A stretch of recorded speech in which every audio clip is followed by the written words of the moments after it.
Hello, hello, hello. Welcome to the Backroad. My name is Ethan Levesque, better known online as the Mainah Man. Using the ideas and principles that have guided my own career and life goals through business, marketing, and creativity, I'm here to discuss the strategies that actually help to build strong relationships with your audience, no matter the platform.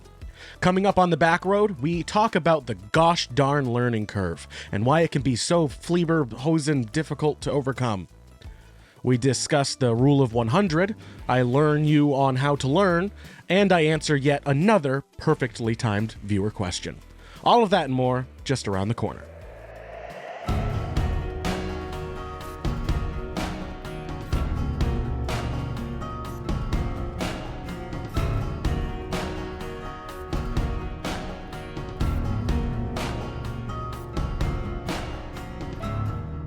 Welcome to episode 26. Today's theme is learning. That's right, children. We're talking about learning. Learning. And what's the best way to learn? What's holding us back from learning more? When will we learn how to learn? But before we get into all that, at this juncture, I'd like to talk about my favorite lifelong learner, my dad. Good old Ray. He's been living quite the lifetime adventure. Hiking has been his favorite hobby as long as I can remember him. As a kid, we were hiking local mountains and any mountain we could find on a day trip. Eventually, he elevated to conquer Mount Katahdin and any mountaintop we could find near our campsite that was bigger than before. This is around the time I started backing out. Then he upgraded to the Smokies, the Presidentials, other ranges. And once his kids were all out of the house, he started section hiking the Appalachian Trail. What can I say? The dude's a hustler. A few years ago, he finished the final stretch and completed the AT, and this would have definitely been a good stopping point for me or anyone else. But no, not him. No, instead, he set his eyes on the next target, the Camino de Santiago. That's my dad. Hilarious hiking French businessman, step by step, claiming the presence of the land from sea to shining sea. Now, my love of storytelling is something that came from him. Go to any function and he'll be there in the center of the room throwing out jokes and one-liners and telling stories of all the people he's met in his work and in his travel. He has the gift to spin a myth. So I'm not surprised that I ended up working in video production, telling stories that deserve to be told from the people who deserve to be heard. I also wasn't surprised when this weekend he told me he wanted to start shooting video journals for his hiking adventures on YouTube. I was so into it. I was like, hell yes, dude, absolutely. Let's do this. What do you have? What do you know? And what do you need help with? He was super proud to pull out this like 3-axis stabilizing gimbal. He showed me how it worked. He was super happy about it. And I'm not going to lie, I was pretty impressed when I saw he had bought not just one, but 2 hefty 128 gigabyte SD cards. He did his research in a big way. I ended up showing him a few buttons, navigated a few menus, and explained like the general functionality of the filming process. But he's seen me do it 100 times before. He's watched me film quite a bit for his businesses and for other clients. So he had a pretty epic understanding of shooting for someone who I would have assumed was just starting out. But then he slapped me with a question I've never had to answer before. He said, "What is editing?" I said, "Oh, it's the process of cutting your clips down in a certain order and adding creative style to create a product that psychologically evokes emotion." He said, "I get that, but what is it? Like, how does it work?" And that's when I realized he's never observed me editing before. He's seen me sitting with my headphones on, whipping around the mouse, but he's never watched the movements, the buttons, the tools, the menus, or the micro adjustments. Terms like time frame, keyframe, timeline, transition, B-roll, VO, EQ, cut, trim, crop, swap, lift, pull, push, pan, and tilt weren't going to mean anything to him. I had to explain what the other half of my career is, the part of it that nobody ever talks about, that no one asks about, the part that's hard to do. And I think he understood the assignment by the time we were done. I mean, I also know how much of a learning curve is ahead of him. Editing is monotonous, redundant, and confusing. So much of the work is doing and redoing it a third time before scrapping the idea entirely and trying something else. In chatting with my dad about the editing process, I realized something I'd never considered before. Progress does not exist without failure. And with that, let's get into the meat and potatoes of this episode, shall we? Once upon a time, in my lifetime and your lifetime and the lifetime of every single person you know, came a moment where I, you, they said, "No, I can't do that." You remember the time? The time you told yourself you weren't capable of something despite having no proof of your stupidity? For me, it was the night I stayed over at my best friend's house in 6th grade. Picture it, small town Maine. Guitar Hero 2 was the new hot thing. My friends all took turns passing around the guitar, trying to beat the songs, and I was crap at it. And you can't blame me, it was my first time playing. I figured since I'm horrible at the game, I'd let my friends rock out alone so I don't take away from their fun, and I'd just sit back, watch, and wish I could play. But as if this weren't pitiful enough, I also didn't even have the guts to pick up the Rubik's Cube on the dresser next to me to entertain myself, because I knew I couldn't solve it. So there I am, 2 toys right in front of me, and I didn't have the courage to play with either of them. If you were to ask me why I didn't have the courage, I would have to direct you to my therapist. I'm sure she knows the answer way better than I do. But if you were to ask me what made those toys so intimidating, I would tell you it's because they came with a learning curve longer than the time I had to learn it. We've all heard about the learning curve, right? Some teachers use it to break our very will to live, and others use it as an excuse to remain stuck in place and ignore the solutions right in front of their faces. But how many of us know the true definition of the learning curve? Well, the learning curve indicates the amount of resources it takes to perform a task, as well as how long future performances of the same task will take, due to the task becoming easier after each performance. For example, my dad learning how to video edit for the first time ever has a steep learning curve because the task would be hard to adjust to, even though once learned, it would yield effective and efficient performance. Steep learning curves also applied to Guitar Hero and the Rubik's Cube.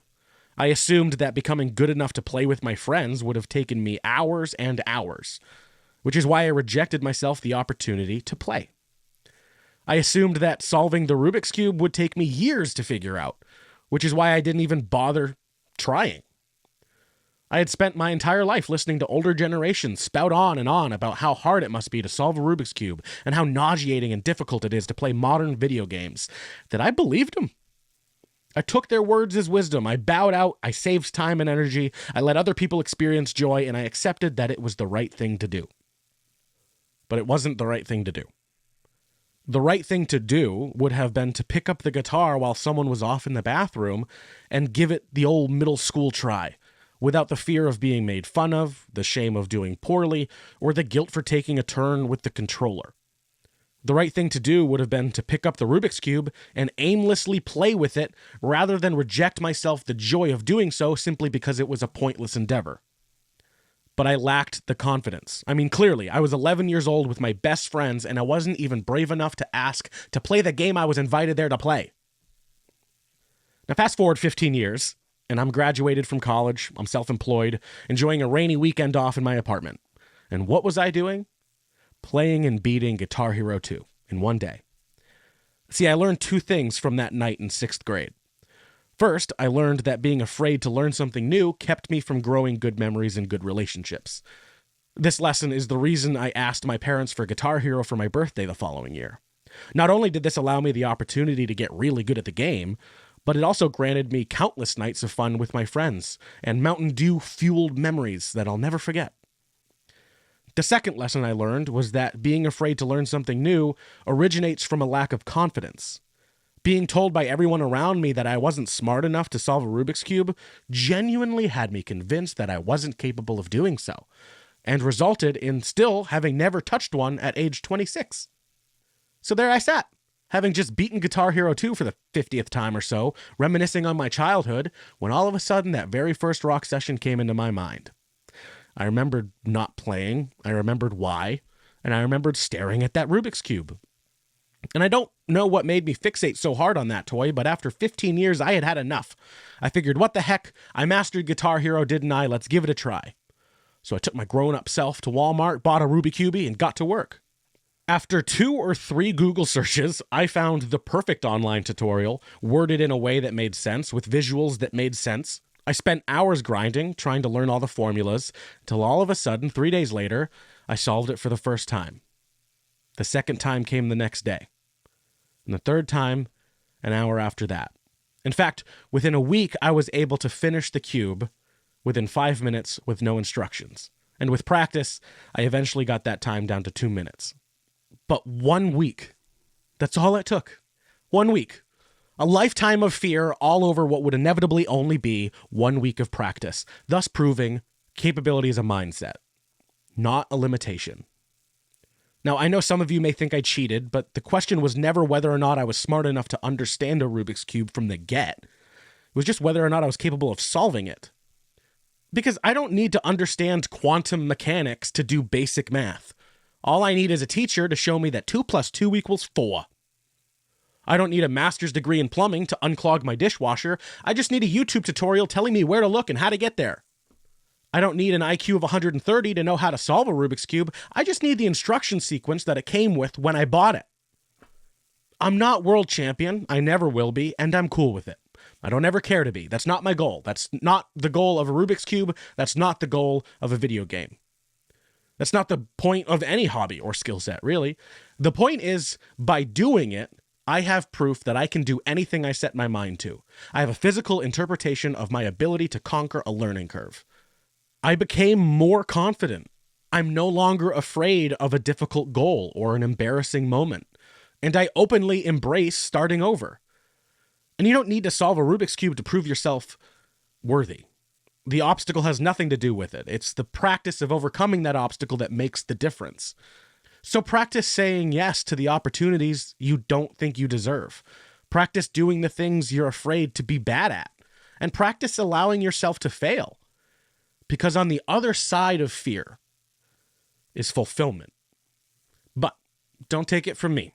Take it from Paul Coelho, one of my favorite authors, who said, there is only one thing that makes a dream impossible to achieve, the fear of failure. Take it from Henry Ford, the American industrialist engineer and pioneer, who said, failure is only the opportunity to more intelligently begin again. Or take it from Michael Jordan, the greatest b-ball player to ever live, who said, I've failed over and over and over again in my life, and that is why I succeeded. So this week's Earful is all about learning to learn.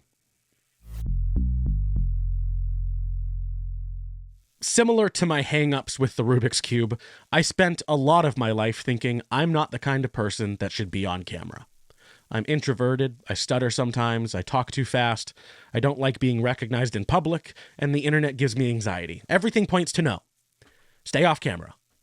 You're not entertaining, you're not worthy, you're not the type. Yet I've spent most of that same time making YouTube videos, putting myself on camera, and being front and center. That certainly sounds like someone who likes being on camera, doesn't it? Sure does. That's because I love it. Surprise! I've just been too afraid to admit it. Until I turned 27 and I'd realized that I'd been lying to myself about a lot of things for a long time. Again, you can ask my therapist. I'm sure she can explain a spiritual awakening better than anyone. But what comes with the realization that your life is a lie also comes the acceptance for who you are. I love telling stories, I love making videos, and I love writing. Being on camera allows me to do those things. And with all the time I've dedicated to this silly little hobby, I've developed a dynamic career that 11-year-old me would be proud of.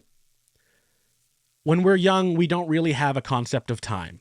We haven't lived long enough to know the value of a minute, let alone a second.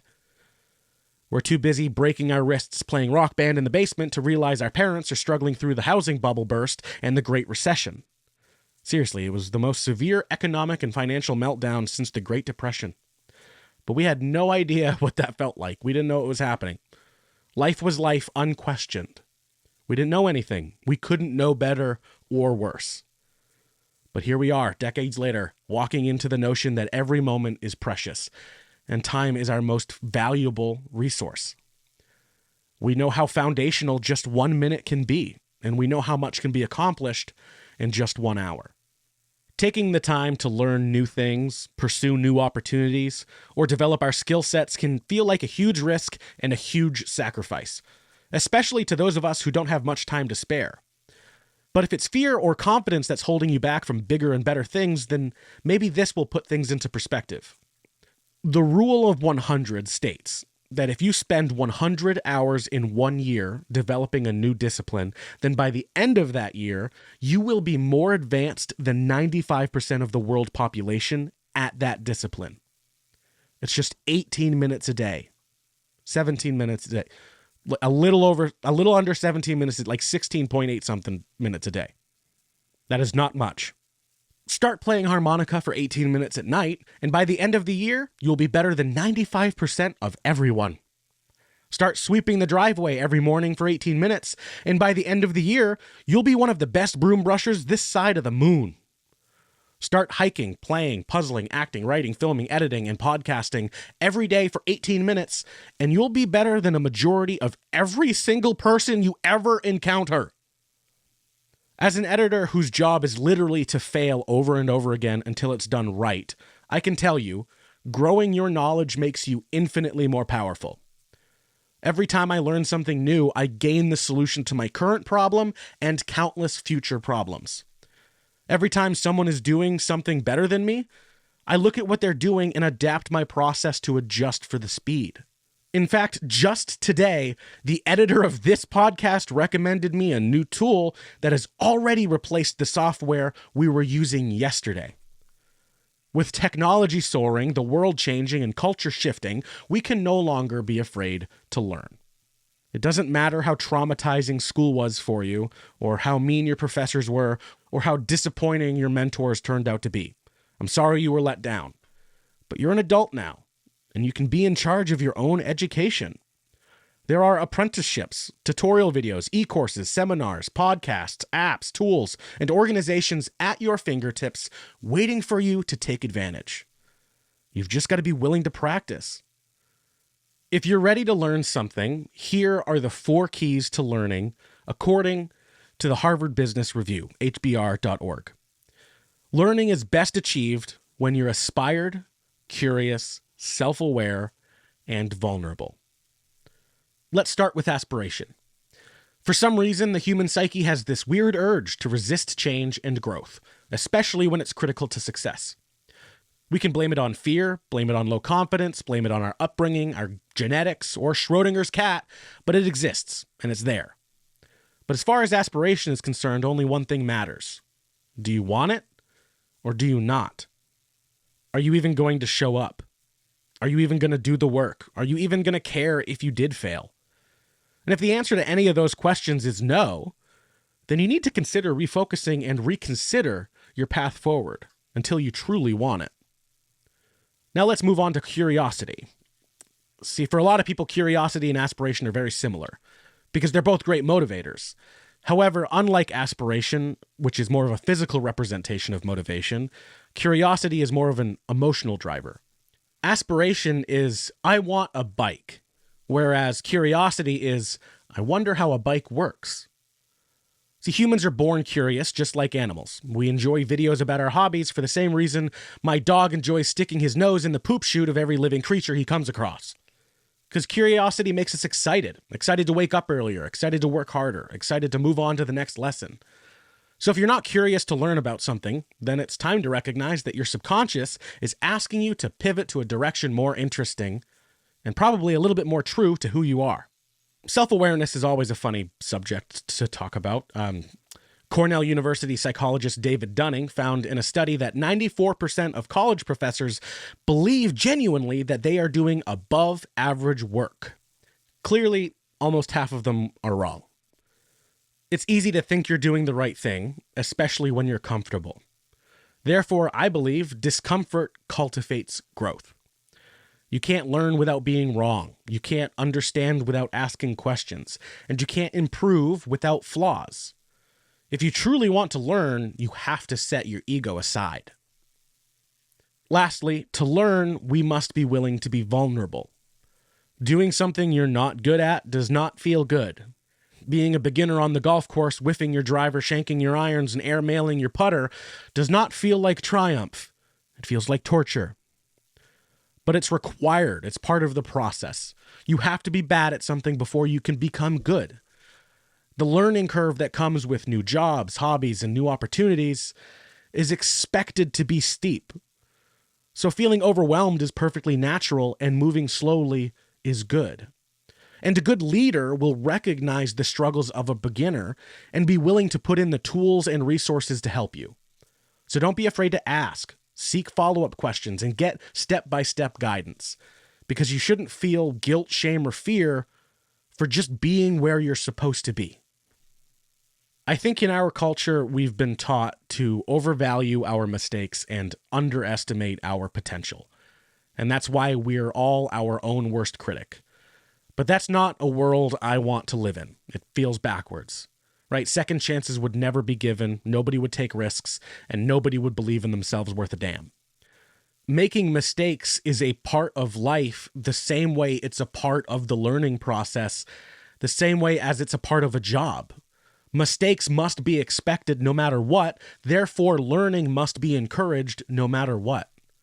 The curve that comes from learning may be overwhelming, but it's also the shape of success.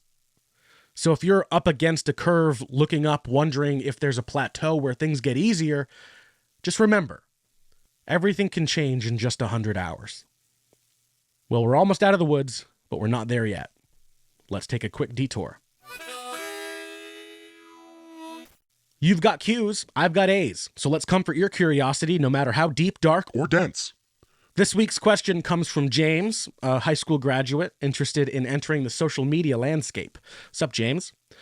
He asks, what's the best thing I can do immediately to start? And I love this question because it has so many possibilities for answers. The truth is, if I had to start over from scratch right now and build a whole new business or brand, these are the 3 things I would do. First, start. Just start. Whatever you decide your first step should be, that's where you start. If you want to start by making a logo so you can sell merch for your brand, then get after it. If you want to start by taste testing chicken wings downtown to see what flavors are not available locally to help you better cater your menu, then chow down. If you want to file your LLC in order to feel more legit, file that dog. The point is, the first step is the step that matters most because it doesn't matter at all. If you haven't begun, then you have nothing to lose. So save the worry for when there are actually people paying attention to you, and for now, just do something. Second, conduct a Google search. Again, I don't care how you start, just do it, because the possibilities are endless, and again, you have nothing to lose or worry about. Look up Best Banks for New Businesses 2024, or How to File My Taxes, or What's the difference between an S Corp or a C Corp, or Do I need business insurance, or How to make a legal contract, or How much should I be selling my product for? Just start somewhere and see where you end up. Watch a video, read an article, learn a new software, study a diagram, whatever you search, dedicate yourself to learning something new. And lastly, if you're looking to start out, no matter what you do, remember to put intention into every decision you make. There are thousands of brands and companies out there spouting off their own prerogatives and pushing their own opinions down your ear canals. I'm one of them. But there's only one you, and you're the only one that knows what's up, right? You know what you feel, you know what you want, and you know what you believe in, right? You know what's right. That's why you're the person who deserves the biggest say in what you're building. Take criticism, feedback, and wisdom, sure. But not everybody's going to align with you, and not everybody has your best interests at heart. So build the brand, the business, the product, the service, the identity that you want by making sure that every decision you make feels right to you. The way to win in a world filled with noise is to give value, and only you are capable of knowing what that value is. And so now my question to you is, what would you eagerly try if you knew that you wouldn't fail? Thanks for listening. The end of our journey has come, but don't worry, there's plenty more to learn and consume. If you're just starting out in business, learning something new, or just dealing with fear and confidence issues, then I strongly recommend you go follow the people more inspirational and helpful than me. My personal faves are Gary Vaynerchuk, Jesse Eitzler, and Brene Brown. Don't forget to like, follow, and subscribe to The Mainah Man on YouTube, Instagram, Facebook, and TikTok at The Mainah Man. And be sure to watch the Backroad podcast on YouTube or listen wherever podcasts are found, Wednesdays at noon. Thanks for walking the Backroad with me. I've been Ethan Levesque, here to help you accomplish your business, marketing, and production goals, and remind you that you can get there from here. It is hot. And one thing I don't understand is how yesterday it was 85 degrees and I didn't sweat once all day. And then today it's 53. But it's a little humid because it rained. I do not understand humidity. And I don't want to move to Florida. So please don't recommend that. Give me another option other than move to Florida. or Arizona. I don't know why. I don't like it. It scares me after Breaking Bad came out.